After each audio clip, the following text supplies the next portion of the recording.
चाहे जितना दुख पड़े प्यारे, किसी से मत कहो, किसी से मत, चुपचाप मौन होकर सह जाओ। तुम्हारा स्वामी विधान करके तुम्हें दुख भेजा है तो बहुत बड़ा उसमें कोई सुख है। वो मंगल भवन है, तुम्हारा मंगल होने नहीं दे सकता। दिखाई दे सकता है कि अब अमंगल हो गया हमारा, अमुक अमुक अमुक, कुछ नहीं।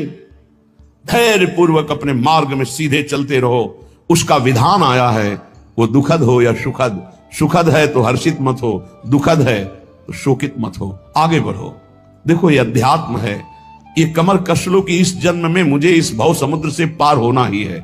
ये जो कमजोर दिल के होते हैं ना, अनुकूलता जहां मिली तो बोले जब से हमने भक्ति शुरू की सब काम चकाचक बन रहे। ये भक्ति का फल नहीं है, भूल मत करना। ये तुम्हारे सुकृत चल रहे हैं इसलिए है।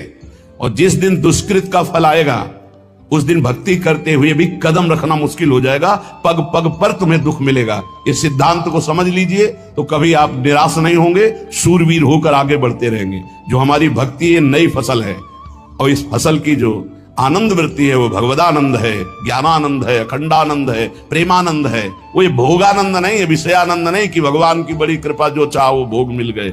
ये सुकृतों के फल है। ये सुकृत और दुष्कृत दोनों को यही नष्ट कर दो और निकल चलो भगवान की परम धाम में, जहां नित्य सेवा सुख का आनंद सहचरियां ले रही है। श्रीपाद कह रहे संतर्जयस ताड़यन, कोई मुझे बहुत डांटे भर्त्सना करे और ताड़यन पिटाई भी कर दे, मुझे कुछ कभी शिकायत नहीं करनी प्रभु से।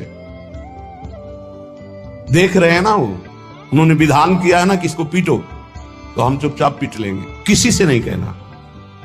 रहीमन मन की मन व्यथा रखिए मन में गोए, सुनिठ ले हैं लोग सब बांटने। इसीलिए असंगो हम, असंग किससे कहें अपने दुख सुख की बात। अपना दिल तो दिलवर को दे दिया, जो बीते सो दिल तो उनके पास है, वो तो जाने दुख सुख की बात, हम क्या जाने। हम तो बस आपके हैं।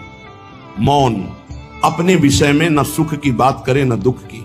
मौन बात करे तो प्रभु की करे, नहीं तो मौन।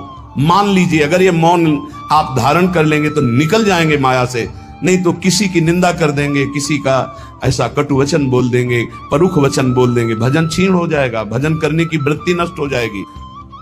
जीवन में अगर कोई हमें कष्ट दे रहा है तो हमारा कर्म है, ना कि कोई व्यक्ति। ये बिल्कुल सिद्धांत तक चर्चा समझ लो। वही व्यक्ति जो मुझे द्वेष करता, वही व्यक्ति जो मुझे कष्ट और दंड देता, वही व्यक्ति प्रणाम करके छाती से लगाकर आंसुओं की धारा से अभिषिक्त किया, तो वो व्यक्ति था या कर्म। जब कर्म भोग हो गया तो वही हृदय से लगा के अश्रुधारा से क्षमा कीजिए। बहुत ऐसा नहीं।